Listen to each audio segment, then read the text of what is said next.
Welcome back. Sean here, Mountains Garage. It's a peaceful, quiet Sunday morning, and I just finished off camera because you've seen it before. I pulled the bumper back off, installed the black strip that goes between it and the body, put in new taillights, new marker lights. Now that sounds like a 5-minute project. It took me about a day and a half. The rubber strip originally was stapled up through the actual sheet metal, and I glued it, clamped it, waited for the glue to dry, and then put some screws down through the whole thing. So it's all hidden, but it won't fall off, and it's the best method I could think of to accomplish that. And then I put a new plate light and the flip down plate bracket. So I'm going to call the back done, and I'm tired of working on body stuff for a little while. Even though I'm not done, I still need to fix all the doors and the latches and the handles and all that stuff. So we're going to move on to that maybe next week when we get some more time. But today, I'm going to do the front suspension, at least start on it. Let me show you why. At first glance, it looks pretty good. However, the bushings themselves are dry rotted, even though they're probably new. I have another subframe outside with OEM style bushings, and same situation. They're brand new and they're all dry rotted. They'll probably function like that forever, but it doesn't look right. So that has to go. It has aftermarket brake lines. It had it on the rear too. I already get rid of the rear one, but they're split and funky, old. They need to go. I don't like all the goo hanging out of the caliper. The pads are brand new. I already put lowering spindles on it, mocked them up, and swapped the rotors side to side because Googling it, this is the correct way for the directional rotors to be. And I always go over everybody else's cotter pin work because I'm fussy about that. And after the body work, there's dust everywhere, so I'll have a good chance to clean all that out. Now, things to note, this car has a sway bar, and the brake line bolts into the upper arms. Why am I telling you that? Well, let's go take a look. It didn't happen on purpose, but 5 of my hot rod projects have 1st gen Camaro or 3rd gen Nova front clip. It's the same clip. So I have, and so it's at least 5 full clips, plus I have extra A-arms for everything, stock ones, and I prefer the poly bushings for them. But I also picked up these. These are no name. The box says USA, but the writing certainly doesn't look like it's from this country. They actually, I'm going to weigh this and the stock one. There's no weight savings here, I don't believe. They seem pretty rugged. They take stock ball joints and stuff, but they did, other than using these holes, one of these holes, they made no provision that I can see for the sway bar. And the upper, they made no provision to bolt on the brake line. So we'll have to improvise there. So I'm going to at least try them on, see what they look like. And we'll see. I wouldn't mind when you lower this style Nova or 1st gen Camaro, you end up having too much negative camber. And you wear the tire out when you lower it. So that's why I went with the drop spindle, to try to keep the geometry correct and still make it sit low. And I don't know if they make some that actually improve that situation. I don't know if these are the ones or not, because there's no information on them. They're just here. Now, without the weight of the engine, disconnecting the control arms with the coil spring tension in there would normally be a horror show. I've done it every way possible, because I never had the correct tool. I didn't even know it existed until maybe 5 years ago. The funny part was, it wasn't even that expensive. With this OTC coil spring compressor, it goes up through the shock hole. You take the shock out, you thread this up in, and you compress the spring until it's loose, and then you can just disconnect everything. You don't need the weight of the car, you don't need floor jacks, you're not prying in springs. It's not, a suicide attempt. It's actually easy. And I wish I'd got this. I did it so many years the hard way. I still see people doing it the hard way. This is there's a tool for every job if you can find it. And wow, what a difference. I'll show you. It makes it fun. It makes it easy. It takes just a couple minutes to thread it up into the spring. You just have to assemble one pin and line up a few slots. All done up through the shock hole. And just like that, the spring is loose and I'm free to disassemble with no worries.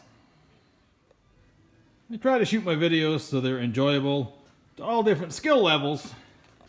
If you look at this raised portion right here, one smack with a hammer and that's loose now.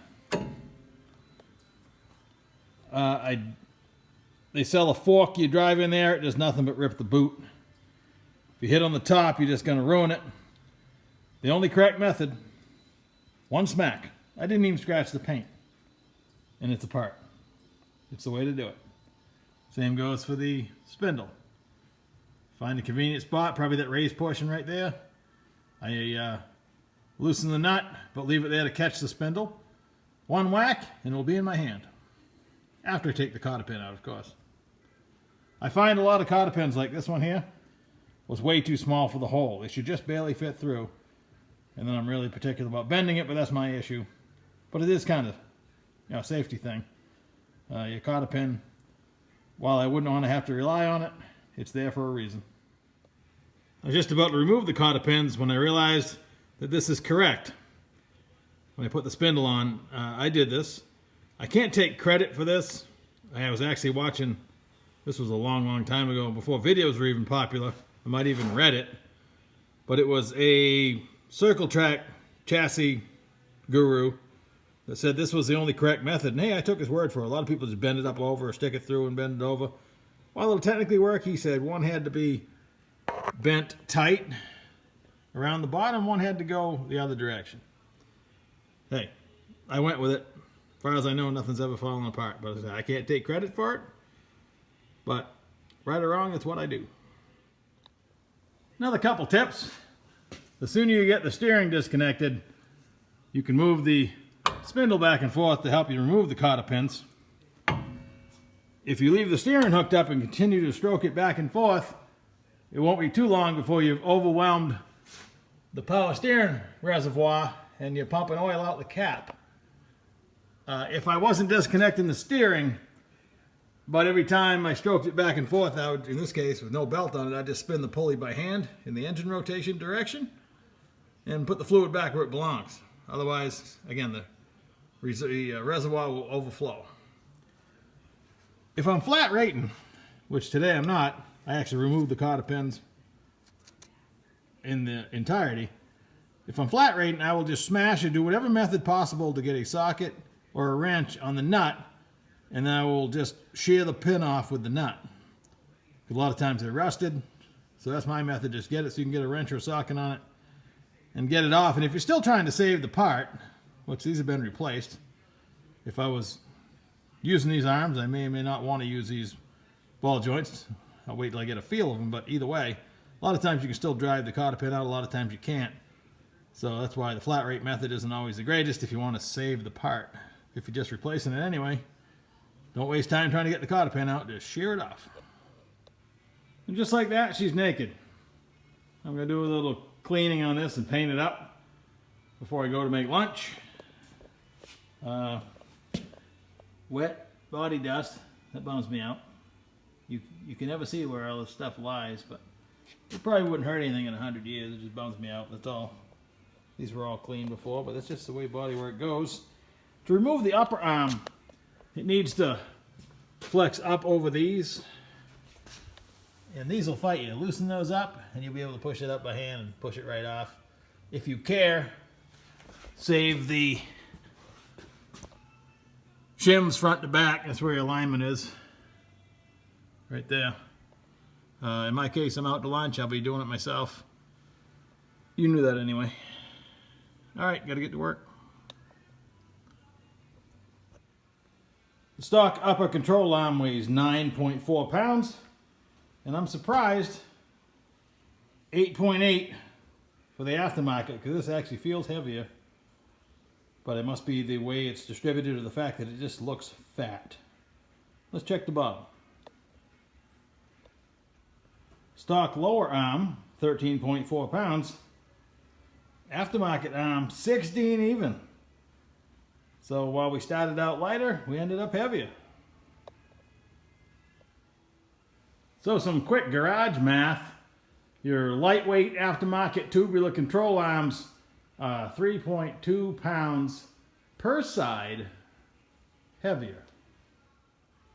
And just in case you were wondering, my 2-inch lowered spindle, drilled rotor, and all the hardware, 36 pounds. Being a drag racer, I weigh everything. I'm not going to do anything about it.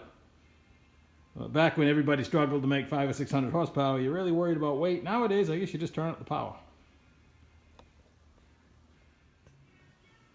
I grabbed the wrong can of paint, the right color, but it's Rust-Oleum Industrial. That stuff takes forever to dry.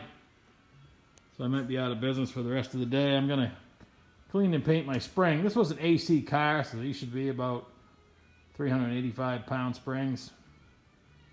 I'm going to try to use them and go from there. Whether I need to go higher or lower, who knows how it's going to turn out. It's going to depend a lot what we choose for an engine and how much that weighs. All right, I guess that's going to be part 1. I didn't know it was going to be a 2-part video, but I don't want it to get too long anyway. Not everybody watches to the end, so I guess the shorter it is, the closer they're going to get to the end. I don't know. Anyway, enjoy your Sunday. It's lunchtime. Gonna go make something yummy to eat. I hope to catch you next time on the continuing saga of the 71 Nova reconstruction. Later, bye.